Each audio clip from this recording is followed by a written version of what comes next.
record on both. Right. So initially you open up the zip folder. It will not have these folders here. It will just have the executable.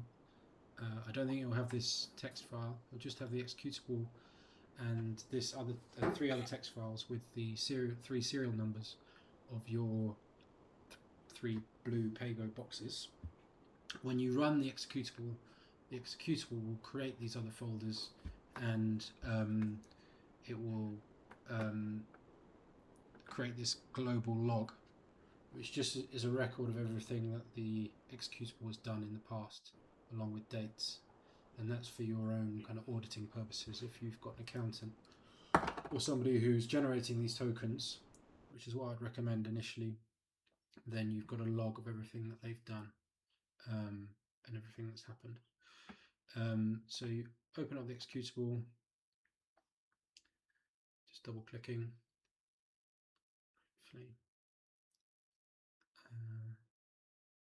It might get flagged by your virus protectors because it's not a very known executable. It's not widely available. If you just allow the executables to allow the virus protector to run, then everything should work. Then here you've just got a simple graphical user interface, which I'll talk through. The first one is the drop-down box. The drop-down box looks in the same folder as where the executable is, looks for these text files and lists them. Here there's only one, but you'll have three. You click on the relevant one that you want to generate a Paygo token for.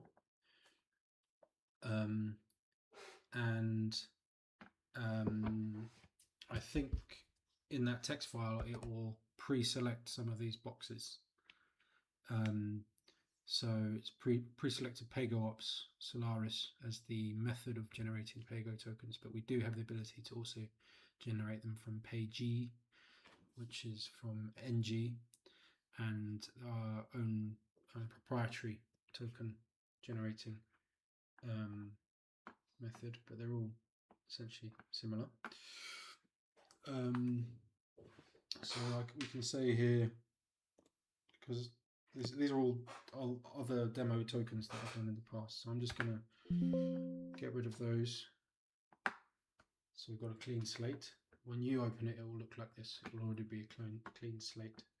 So the first thing you've got to decide is how much money you want a customer to pay per day. So they're paying on a daily basis, but you can generate a token for up to 999 days. So you choose how many days,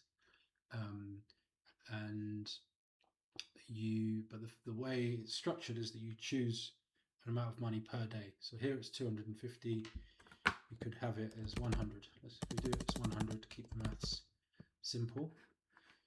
So you choose the amount of money per day you want a customer to pay, then you save that.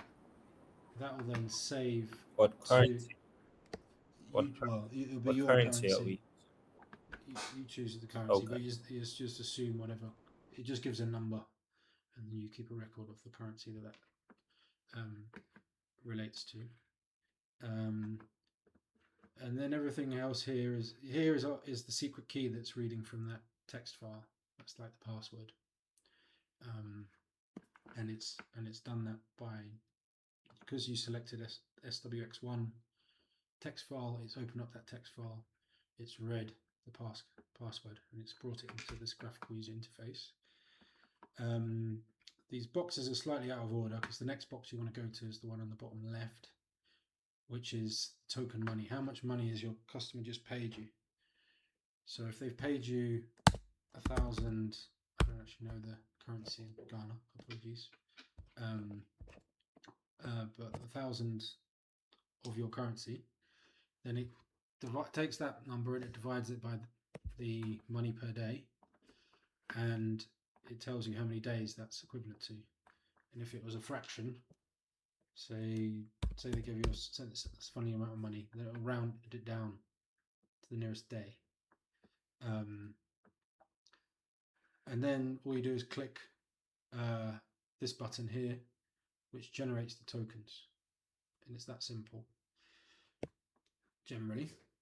But the first step is slightly more complicated. first step is you don't enter any money. If you don't enter any money, then it gives you this option of token 0 hours, 0 minutes, 30 seconds.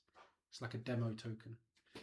And we need this to be the first token, like a zero money token, because initially the pump will just run. So initially the pump could be sold on a cash basis, and you never has a blue box PayGo controller, and it'll just run forever. To turn it into PayGo mode, where it will only run if the PayGo controller tells it it's allowed to run, then you need to pair it. And the way we pair it, pairing is basically it sharing its password with, or the pump sharing its password with the blue controller. Then there's two passwords. There's one password between the pump and the controller, and the pump is shared with the blue controller. And there's another password that we've recorded in the factory from the blue controller that's for talking between this PayGo token generating software and the blue controller. So the blue controller only listens to PayGo tokens that have this token secret that you see in this box that we've recorded in the factory, and then the pump will only listen to the blue controller that it's paired with, that's shared its password with. Slightly complicated, but hopefully not too bad. So to pair it such that the pump shares its the blue controller records the password of the pump, we do this pairing process. So we just generate a zero money, put 0 in the money, and then we just click token, and it generates this what would be a 30-second token. So it's just like allows the pump to run for 30 seconds. It's like a dummy token, but it is using the secret key, which is crucial. You can see here as I click that, it records the date and time that I clicked it in UTC, the amount of time it's up to be unlocked for, the value in money that it's for, then the token counter. And so it's counting each token. This is the first token, so it's token number 1. Then it gives you the actual token, which is this 8-digit number, and then it describes that in the comment.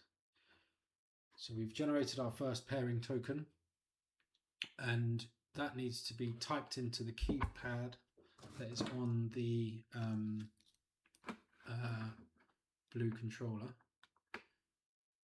As you can see here, so that blue controller is plugged into the pump via the data cable. You type in the 8-digit token. That will then stop the pump from running. It won't be able to now run because it's now listening to this PayGo controller. The PayGo controller says, you're now paired with me, you'll only run if I say so, and there is no valid tokens. But we have paired it, and therefore we can then sell it. We can, if the customer's giving you a deposit that's less than the total value of the pump, you can give the pump to the customer. It will now not work until they pay you more money. When you, in reality, you probably want them to give you a deposit that also includes maybe a month's worth of time, or maybe 3 months worth of time to cover a longer season. But before that initial period is up, they need to pay you some more money, and you need to generate a token. Otherwise, at the end of that period, the pump will stop working. And during that period, the display on the controller will count down how many days are left. And so we've got an initial pairing token. It doesn't actually give the pump any time to run, but what it does is it just shares all the passwords and it pairs it. The next step is to actually give it some time to run. So in our previous example, we said maybe give it 30 days. So we'd say that would be 3,000 shillings, or 3,000 of whatever your currency is. It divides the token money by the money per day to give you the token time, which is 30 days. And then you click the button. You can see the button, the text on the button is now changed automatically. Instead of saying 30 seconds like it did before, it says token 30 days. Click that again, and we generate another token. Again, 8 digits. And if that is now typed into the same keypad on the same pump, the pump will then unlock itself for 30 days. And on the display, it will say 30D, 30 days. And tomorrow it will say 29D. And the day after that, it will say 28D. Until you get to the last day, and then it turns into hours. It'll say 24H, 23H, 22H, counting down. If you make a mistake, you can remove the last token by clicking this button. As you see, it disappears. However, and you can generate another 30-day token, or you can adjust the number of days. Maybe you put in the wrong number of days. You want it 90 days. You put 9,000 of your currency in, and it generates a new token. And it's important, if you make a mistake, to remove the last token, because it's counting the tokens here, but it's counting them in odd numbers. It's skipping the even numbers for a reason you don't really need to know. But what you do need to know is that if I generate the token will only be listened to by this controller if you both use the password and it is entered in the same sequence as you have a record here on screen.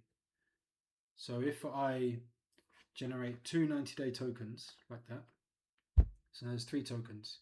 If this blue box has seen the first token, the 11189976 token, to pair it, and then we don't send the customer the second token, we only send the customer the third token, although it's using the correct password, if you enter the third token, which is counting, the third row here, which is token counter 5, if that's entered straight after token number 1, which is the first row, then the blue box will ignore it, because it needs it will only it's keeping a record of prior tokens, like you can see on the screen here, and it needs to receive them in the same order as they're generated. Hopefully making sense. So if you generate tokens here on the screen, they all have to be entered in the sequence that's here. You can't skip a token, and the customer can't skip a token, otherwise it will be ignored by the box. So that's why it's important, if you make a mistake, to remove the last one. Yeah. And so I wanted to know how many tokens. Can it run 2 tokens at the same time, or it has to be one by one? It's one by one, but you can enter 2 tokens at the same time. So if we enter 90 days and then a 30-day token, say here, then if you have to enter them in the sequence here, and if you do that, what will happen is that they will just see on the screen, instead of 90, it will say 90D after the token on the second row is entered, and then when you enter the token on the third row, it will say 120D, so it just adds it up. And that's actually the reason that we're counting in odd numbers. If we are counting in even numbers, then it would overwrite the old any prior. But that's a level of technical detail you don't actually need to know. But yeah, if you enter 2 tokens in the correct sequence, they will work. They will just add together in the memory, and then it will work. So if you've got like 3 days left, then they don't need to wait to the last day to enter the token. They can pay with 3 days left, and then it will just add those 3 days to whatever the value is of the new token. So they won't lose days in that way. Right. And if the token is already input and you delete or you remove it, does it automatically delete it from the controller? No, there's no data connection between the controller and anywhere. The only communication is via the keypad. So if you delete a token, and I think in the global history there may be a record. But So if you what you can do is you can, if you have, delete the token that's on the second row, accidentally, say, we just get trigger happy with this button. But the customer has already entered that token that was on the second row. What you need to do is you try and remember what was on the second row in terms of number of value, so that you've got for your accounting purposes. You just generate another token. The customer doesn't enter that token, or if they do, it won't work anyway. And then you recreate your third token. And as long as it's a third token, it will be listened to by the box, even if what's in the record here of the second token is not what the customer entered into the controller. What matters is that the third token is the third token that's entered, and it is on the third row of this table. Oopsie. Yeah, I think it's making sense. All right. Cool. So that's it now. That's all you need to know. Oh, there's a forever run lock. So if your business model is the customer is a rent to own model, then once they've paid up the full value of the pump, they don't need to keep entering tokens for the rest of their life. You can send them a forever unlock token, which is this tick box here, and then it generates a token that's for 998 days. And if they enter that token, the pump will go back into kind of forever unlock mode, and they won't ever need to enter a token again. It will just work forever now. So that's all you need to know for the graphical user interface. As we've been doing that, I hope I've been making a record in here. Remind myself. So do you take back your controller? Yeah, I would recommend you do, because it's no use to the customer, and you can reuse it for other things. Right, yeah. So sorry, it was in as I've been generating tokens today on the 18th of December 2025. It's been keeping a record, because I cleared the record initially. It's been keeping a record of everything I did. It's been keeping a record of what's in that table. So in that graphical user interface, where we've got a table, this table is being read essentially from this text file. This is the memory, and it's in a readable format. And I do have an Excel file that will read these text files for you, so that if you have, it's probably not worth it for just 3, but if you've got 30 pumps, then instead of having to open up each text file to see, well, when was the last token sent, how much was it for, and what's the total of amount of tokens that's been sent for each controller, the Excel file just adds that all up for you and reads these text files.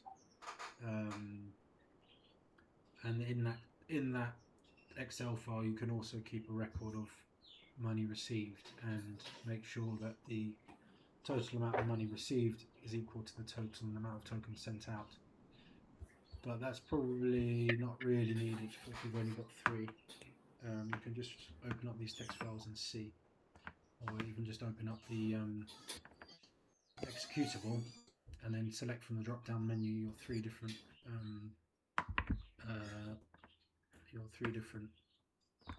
records. Oh, your internet is lagging. I'm losing you.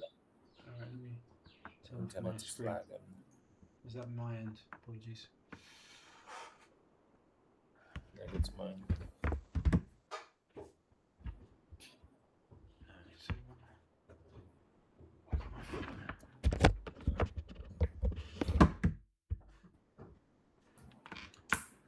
So that's everything. So I'll just repeat what I just said if your internet was lagging.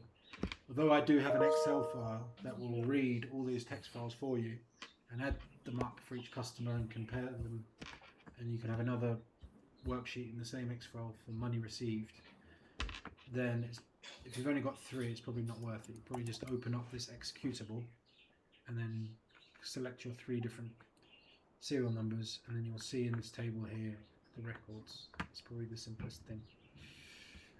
So yeah, I'll send that all to you once you send me those 3 serial numbers. Apologies again that I didn't keep a record, or we didn't keep a record.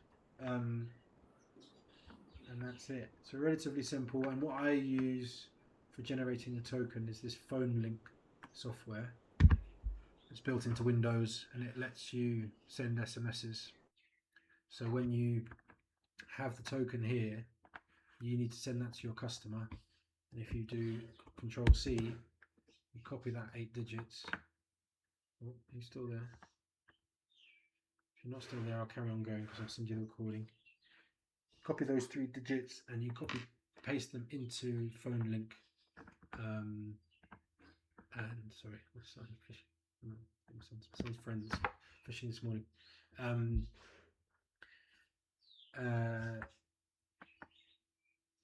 Yeah. So you'll copy paste them into phone link, and then you can send an SMS from the phone link, and it will help you. All right.